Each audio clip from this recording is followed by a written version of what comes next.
Hello everyone and welcome to Why Do I Own, a series where I look at some of the more obscure titles in my Steam library and ask myself that all-important question. Why the hell did I buy this thing? Okay, look, usually I'm willing to give anything a chance, especially if it's a neat little indie game that looks promising. I've done this with a lot of games in the past that I wasn't sure about and wound up enjoying, like Subnautica, The Swapper and Kingdom Come. Sometimes I play a game and I can see the appeal of it, but respectfully decide that it just isn't for me, like God of War or Everspace. And sometimes I play a game that just completely baffles me. And that's exactly what happened with today's game, Andromalius, a short indie horror game about a guy who moves into a new apartment and starts to experience spooky goings-on of the paranormal variety. It has mostly positive reviews on Steam and it was only £4, so I thought, well hey, might as well give it a bash. Wonderful jump scares in this game, it'll leave you scratching your head and wanting more of the story. Very well put together lighting, audio and timing to take your breath away and make your soul cry out. Visually it looks nice, it reminded me of PT. You're in an apartment and by entering different rooms or leaving you progress in the story. Guess what? The jump scares got me every single time. The atmosphere is on point. Sometimes I would get stuck not knowing what to do, especially halfway through, it gets boring there. If you're looking to be scared or have an overall scary experience, this is the game for you. The sounds and visuals are great and really are spooky. 7 out of 10. Pre-release review, product received for free. Amazing game, the whole vibe of the game is extremely creepy and the sound and graphic is very well made. Had me questioning whether or not I wanted to continue because it was too scary. Now then, after playing and beating the game in just under an hour, I have one very important question to ask these reviewers. Are you guys taking the piss? I get that indie horror tends to attract more goodwill than AAA development. After all, it's often made by one person or a very small team, oftentimes resulting in a higher degree of leniency as it's good for something made by so few people. I can completely understand that viewpoint. But when you compare Andromalius to something like Darkwood, which was made by 3 people and a dog and is around 2 to 3 times the cost with basically 1000% more content, that excuse of, oh it's good for a small team, starts to wear a little thin.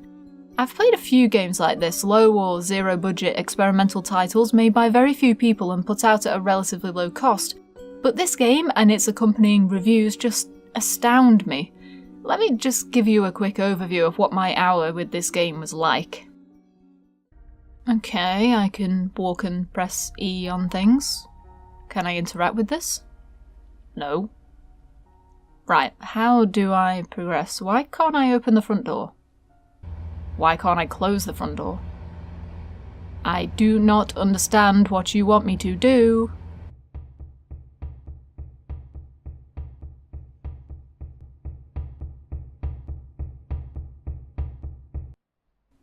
How the hell was I supposed to know that I needed to stand in this extremely specific spot to move on? Why does the screen keep going black every time a door closes? Great graphics. Are you sure? Ah, spooky. Oh, you got me. I am so scared. Oh boy, yep, I'm still scared. Hey, is that the lady from The Grudge? Somebody said this game had a great soundtrack. I think they might have accidentally left an ambient noise mix on YouTube in the background. It's been a long time since a game has genuinely confused me. I wasn't even angry playing Andromalius, I was just so thoroughly bewildered that by the time it ended I was more relieved than anything that I didn't have to bother trying to figure anything out. And this is where my complaints about the reviews come in first and foremost. So many people were applauding the game's look and feel, saying that it was deeply atmospheric and all this nonsense, but honestly, please look at this game and tell me it looks good. You can see every single joint in the environment. What few character models there are incredibly basic at best. Appliances have no real depth to them, furniture is sparse, and the walls are so barren it's unbelievable. I get that this guy is supposed to have just moved into a new apartment, but you couldn't stretch to maybe, I don't know, decorating it with wallpaper instead of just these bland white walls? There are barely any shadows, and the few that are there are grainy at best. When the game takes a moment to light everything up in red, there's very little volume to the lights, causing the environments to look flat and washed out. And the monster, massive air quotes, when it does pop up is so woeful that I genuinely think they may have left a work in progress design in the final game. And bugger me, but do I hasten to add that this is really not much of a game at all. You spend the huge majority of your time walking back and forth, mashing E until something triggers the next sequence. On occasion I find myself drunkenly wobbling around in circles trying desperately to figure out what the game wanted from me, only to have the next sequence initiate after my third time walking through a specific door. I even ended up watching small segments of the game on YouTube just to figure out what the hell I was supposed to be doing. I've talked about trial and error before, hell I've just made a whole video about difficulty in FromSoft games, but this game is quite possibly the single purest example of trial and error that I have ever come across. There's no rhyme nor reason to the actions that you take and no logical progression from one point to the next. One moment the game is ringing your doorbell and the next you're being shut in the bathroom and your TV's going haywire. It's so teeth-grindingly specific and obtuse about what it wants you to do that I was never quite sure whether the game was broken or if I was standing 2 inches too far to the left of the exact spot I was supposed to be standing in. And dear God, does your character move slow. There is little more painstaking than walking all the way to the end of one of the few corridors in the game only to realise you've gone the wrong way and have to wobble all the way back again. And there's no sprint button. Can't find where you need to go or what you need to frantically press E on? Just wobble about until the game's internal pedometer decides you have suffered enough, peasant. I wouldn't mind quite so much if all this serves some kind of purpose, but the game's story is just as underdeveloped as its gameplay. In fact, I'm not even sure that there is a story, or if there is, then the developers forgot to put it in.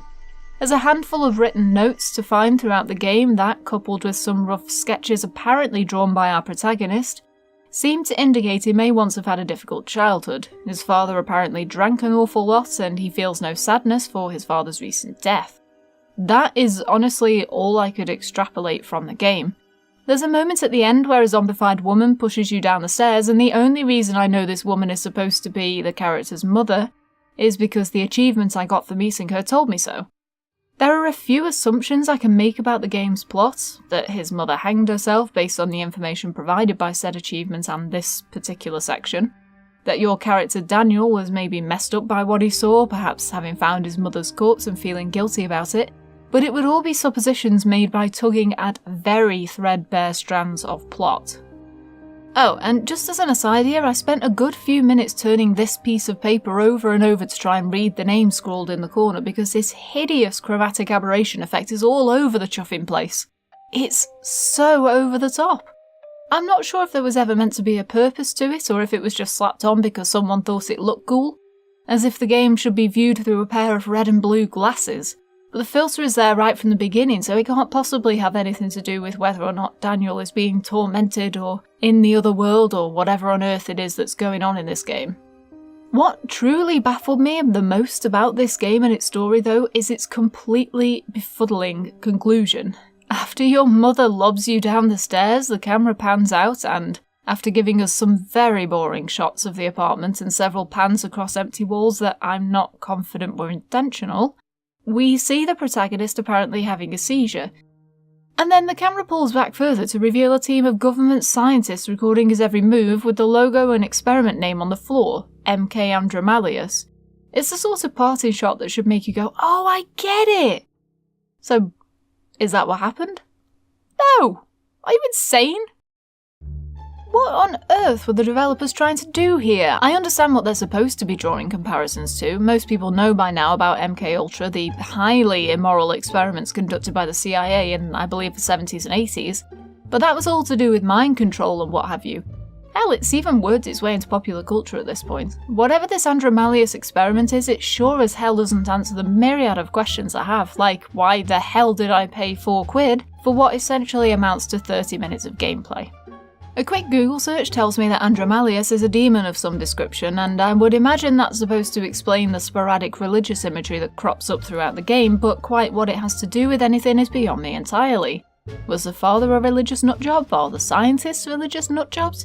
Maybe dear old Daniel himself is a religious nutjob, who knows? It's never explained or indeed explored in the slightest.